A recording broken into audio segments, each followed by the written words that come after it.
Imagine going from zero flight experience to a commercial pilot in under a year. That's the promise of ATP Flight School. It's a high-speed, all-in program with a price tag to match. Think about a little over 6 figures. The question is, does this fast track really deliver, and is it worth it? As someone who's been through the ATP gauntlet and come out the other side, I'm here to give you my honest thoughts. No sugarcoating, just a real, candid look at the pros, cons, and whether ATP is the golden ticket to the airlines or a potential burnout factory. If you're new around here, hi. Hello, my name's Hayden. I'm currently a pilot and currently an assistant chief flight instructor, and my flight training journey has been a bit unique. I earned my private pilot's license at a small local Part 61 school, and then I jumped into ATP Flight School for my instrument rating and my commercial pilot training.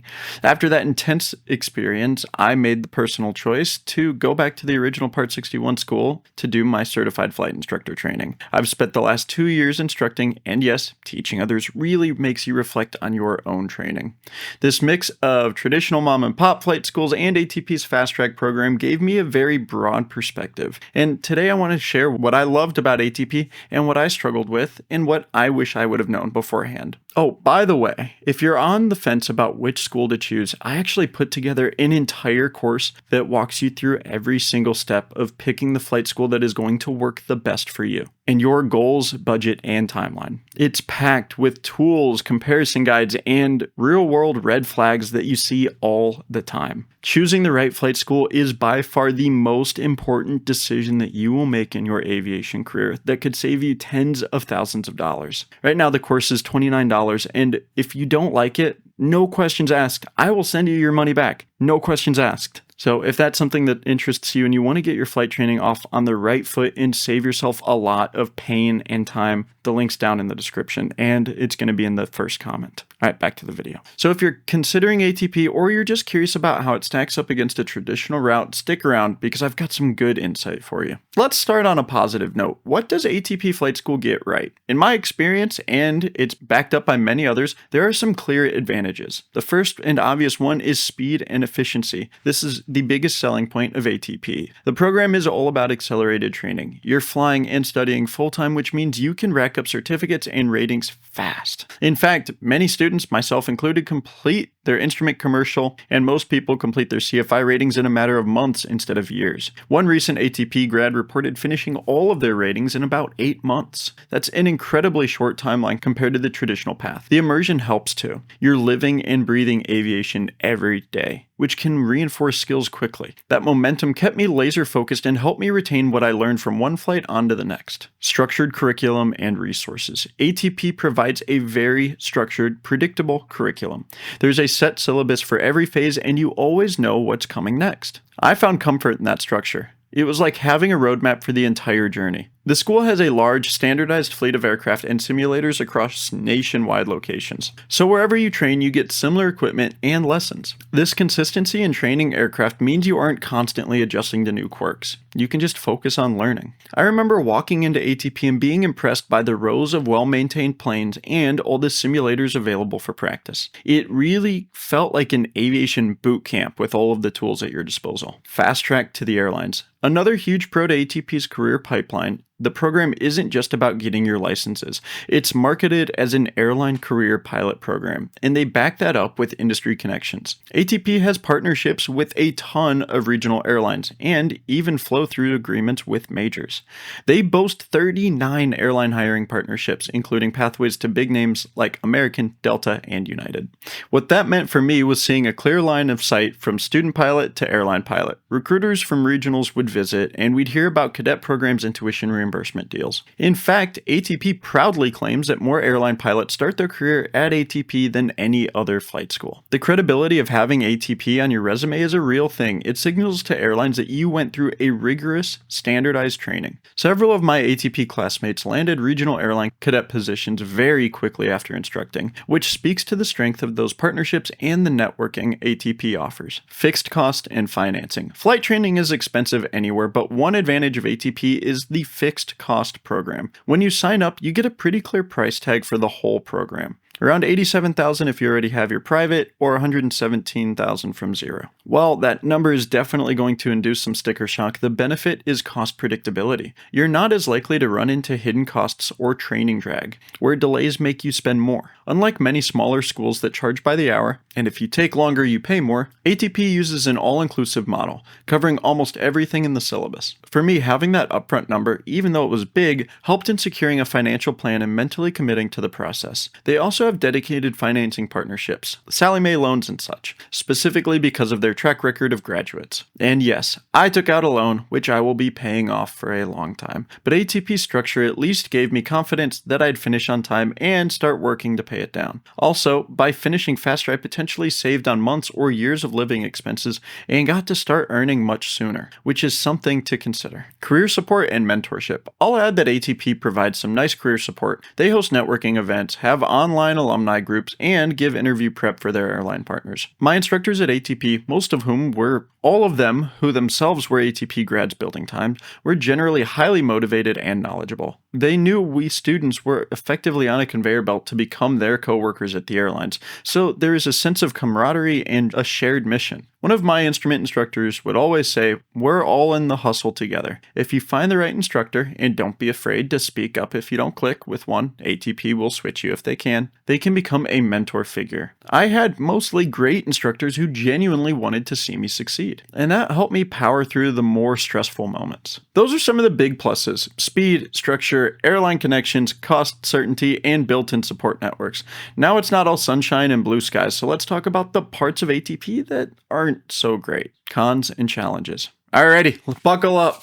Here's the flip side. While ATP can be an efficient path, it definitely has some serious challenges and potential downsides you need to weigh. Intensity and burnout risk. ATP's accelerated pace is no joke. The schedule can be grueling. I'm talking about training 5 to 7 days a week, studying every single night, often with back-to-back flights and sim sessions. I vividly recall weeks where I'd be at the training center from sunrise until sunset, flying, simming, and then hitting the books at home. It's essentially a full-time job, maybe even more than full-time. This intensity can lead to burnout, and fast, if you're not careful. I'm not the only one who felt it. One student in an accelerated program wrote on a forum, "I'm only a couple of months into training and I'm already starting to burn out. There's just so much to read, so many videos to watch, so many things to memorize, and for most of it, I'm pretty much on my own." This quote encapsulates the feeling perfectly. ATP gives you the structure and materials, but you are expected to self-study a huge amount of content on your own time. There's less hand-holding than you might get at like a local flight school. Ground school, for example, was often independent online modules or watching King School's videos with maybe a quick review before a flight. If you're not already disciplined, the workload can overwhelm you. Burnout is a real risk in such a pressure cooker environment.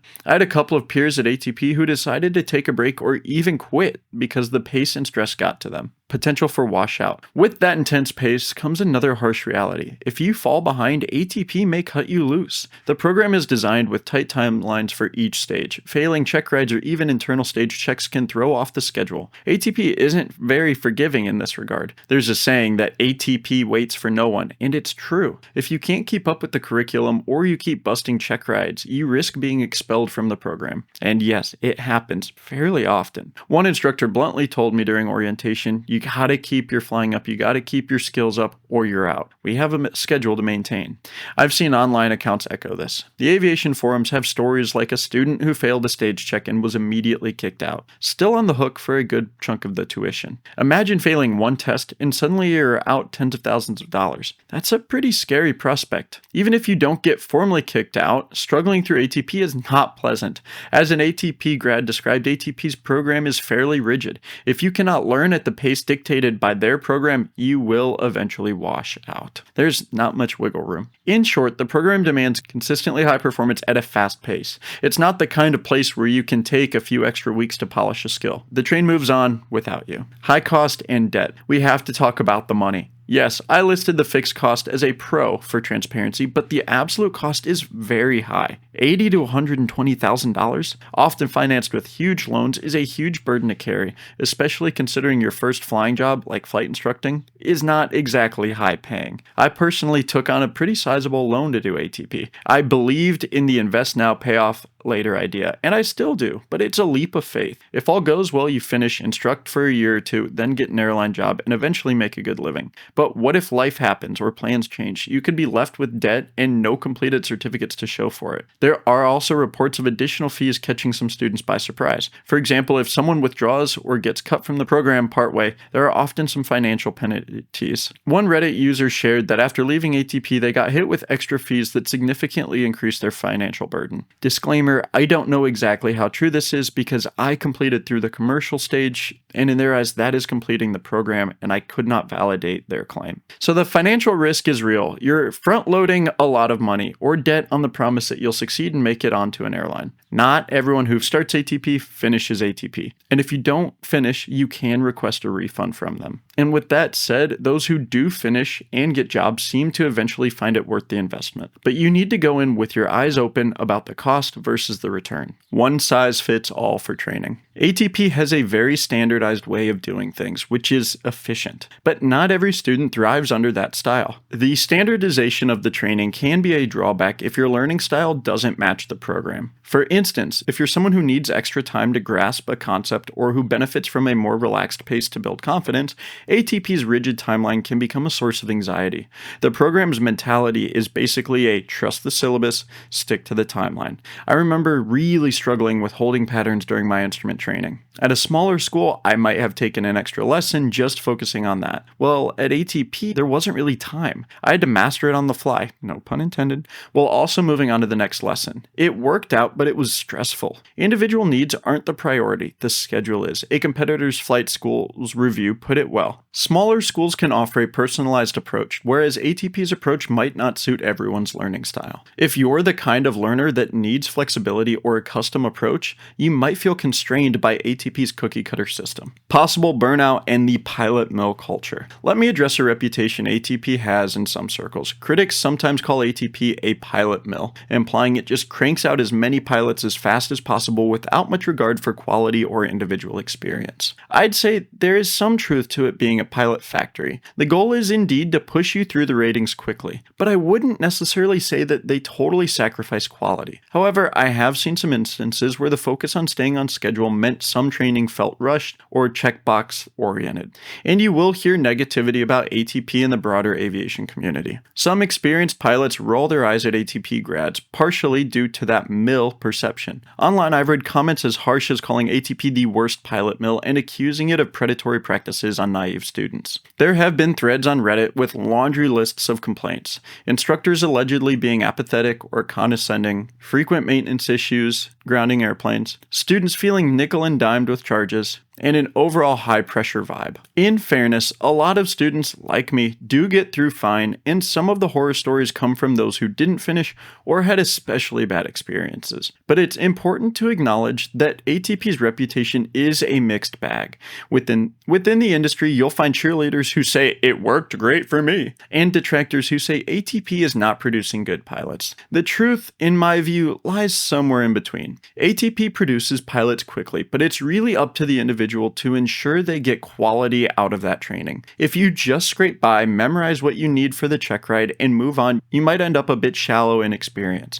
It's possible to graduate ATP with, say, the bare minimum hours or limited real-world flying outside the syllabus. That can leave some gaps that you or your future employer will want to fill in later. Variable experience by location. One thing I learned and wish I knew earlier is how much your experience can depend on the specific ATP training center you attend. ATP has dozens of locations, and while the curriculum is the same, the local staff and culture can differ a lot.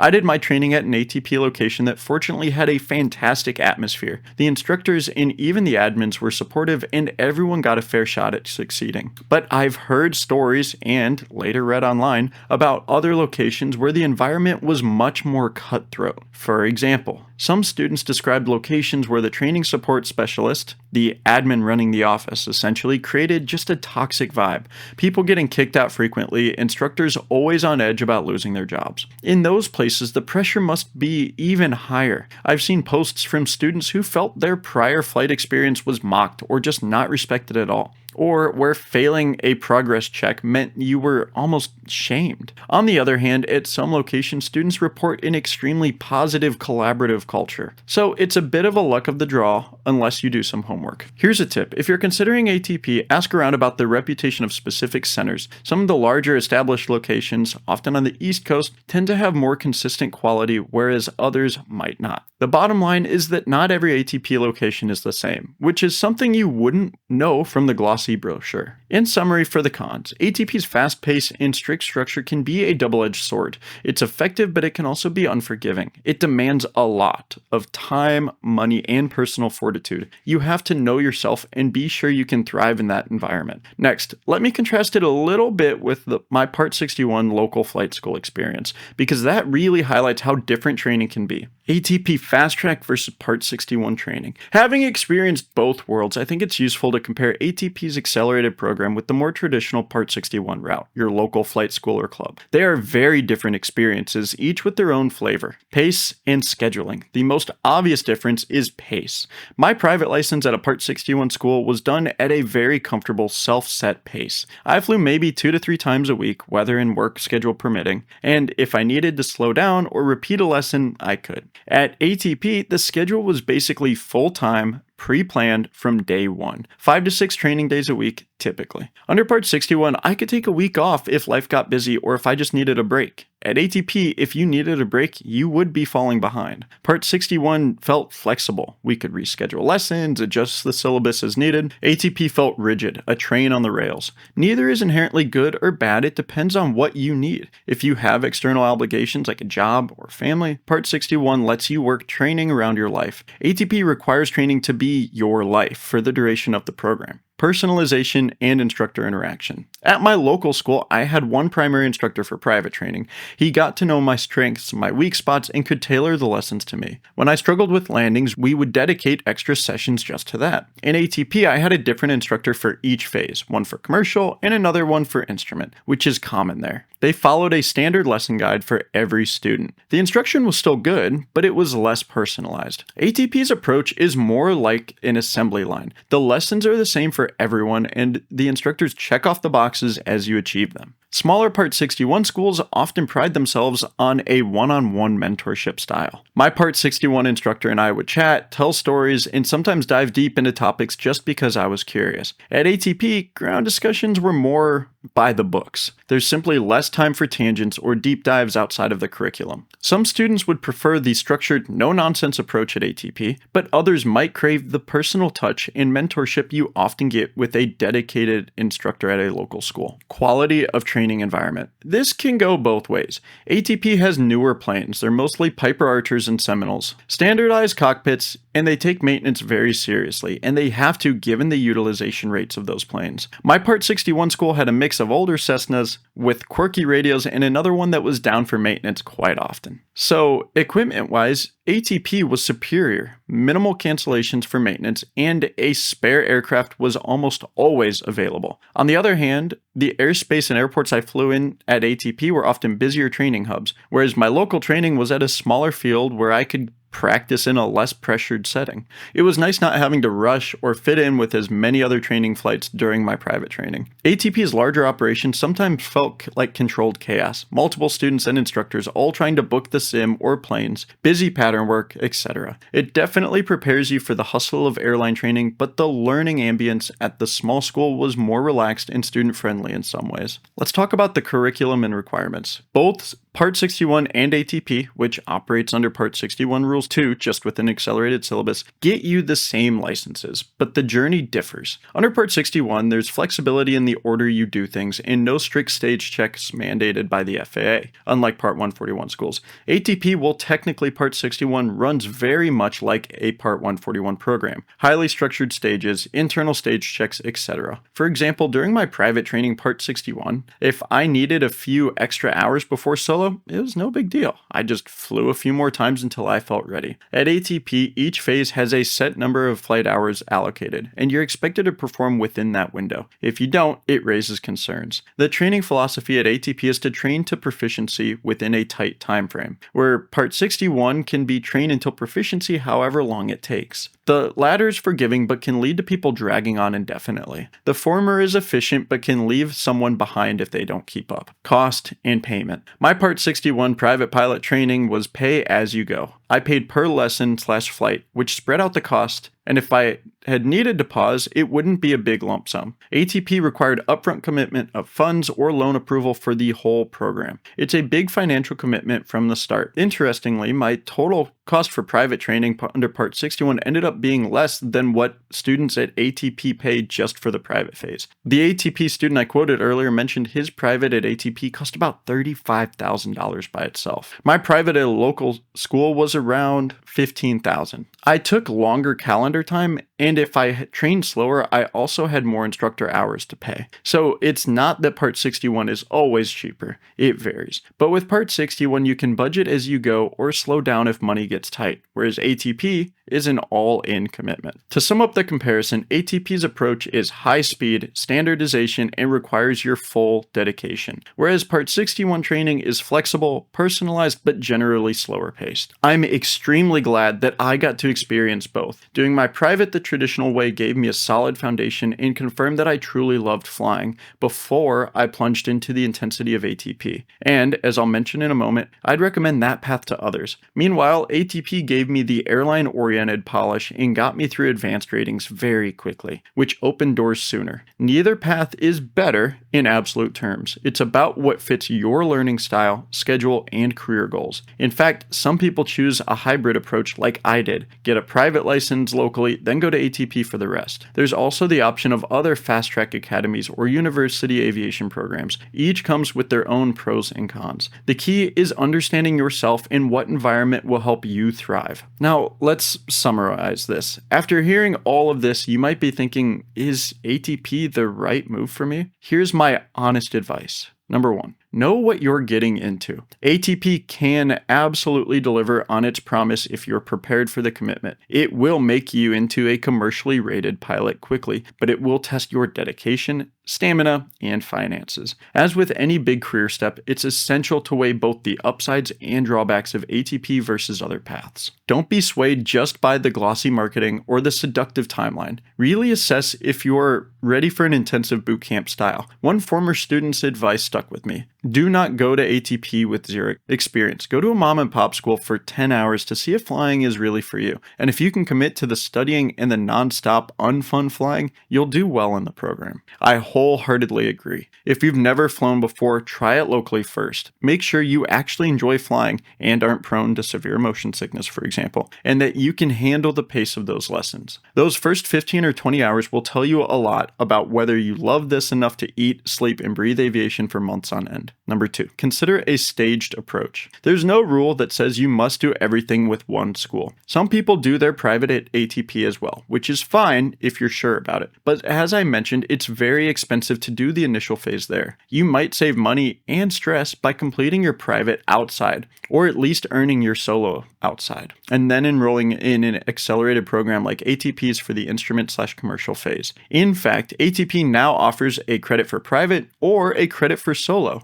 enrollment, meaning they acknowledge the benefit of coming in with some experience. I came in with my PPL already done, and I felt like that gave me a huge leg up. I was already comfortable in small planes and had basic aeronautical knowledge, so I could handle ATP's fire hose of instrument training much better. Number 3, if you choose ATP, prepare. The students who succeed at ATP are self-starters. Before I even started at ATP, I knocked out as many FAA written exams as I could. The PAR, IRA, CACS written tests. This saved me from having to cram for those writtens during the program. I can't emphasize this enough. Get your writtens done early if possible. It will lighten your workload tremendously. Also, study up on the private pilot fundamentals, airspace, regulations, weather beforehand. ATP will expect you to know all of that cold as you dive into higher level training. There's a common refrain: come prepared or you'll fall behind. Do not go in blind. Use any pre-arrival study guides ATP provides. Show up on day one with a solid foundation. You'll thank yourself later. Additionally, take care of yourself during the program. Burnout and fatigue can creep in. Schedule your life in a way to maximize rest. Trust me, showing up to a check ride on 4 hours of sleep is not fun. I've been there. Trust me. Manage your time as if it's a mission. One article I read reminded accelerated students to even schedule their sleep and downtime, which is great advice. Staying healthy, eating right, and taking short mental breaks when you can will keep you from flaming out. Number 4. Evaluate the alternatives. ATP is just one route. There are other accelerated academies, university aviation programs, and of course the Build Your Own Pace Part 61 routes. Each comes with trade-offs in cost, time, and outcome. For example, a college aviation program might take longer and cost as much or more when you include tuition, but you do earn a degree. A smaller academy might be cheaper or more personalized, but not have the airline partnerships. If you're dead set on an airline career and you thrive under structure, ATP is a strong option. If you're more cautious and want a well-rounded experience or have other career goals like maybe corporate aviation, you might find a better fit somewhere else. Also consider the financing and commitments. Maybe you have GI Bill benefits, which ATP does not accept the last I checked. Or maybe you can only train part-time while working, in which case ATP's full-time program doesn't work. These practical considerations matter. The good news is there's no one-size-fits-all answer. You can chart the path that suits you best. Many roads lead to Rome in aviation. Plenty of airline pilots did it without ATP. Plenty also went through ATP and succeeded. Number 5, culture fit. Do your research. If you opt for ATP, research the location you plan to attend. Like I said, each training center has its own vibe. Try to talk to a current or recent student from that location if you can. An open house or intro-flight at ATP can be useful to get a feel for the place. Just remember, that's a sales event too. If you encounter an instructor, ask them honestly about their experience. Look up reviews or threads that mention specific locations. Often, you'll find that some centers have a great reputation and others not so much. Choosing the right location, good weather, good maintenance, high activity can make a huge difference. For example, locations in Arizona or Florida allow year-round flying with minimal weather delays, whereas somewhere with winter snow could slow you down. These factors can affect how smooth your training goes. At the end of the day, ATP Flight School is a powerful program. But it's not magic. It was one of the most challenging experiences I've been through, but also one of the most rewarding. I came out of it a confident commercial pilot in a pretty short amount of time. It opened the door to my first aviation job and ultimately to where I am now. For that, I am grateful, but I also saw people get burned by the program, and I had moments where I questioned if I would get through it. My honest take is, ATP is worth it if you go in prepared, fully commit, and understand what you want out of it. It's not a place to go and find out maybe if you like flying. It's a place to train hard and launch an airline career fast. For those considering ATP, I hope this gave you a clearer picture, and for those who have gone through it or other flight training paths, I'd love to hear your thoughts. Do me a favor and leave a comment below about your experiences or any questions you have. I'll try to reply to every single one, but just know that I read every single comment. If you found this insight helpful, please hit that like button and subscribe to the channel for more honest discussions about pilot training and aviation career tips. Thank you all for watching. Fly safe, and I'll see you in the next one. Also, complete side note, not very professional of me. Let me know what you guys think about the stash going on here.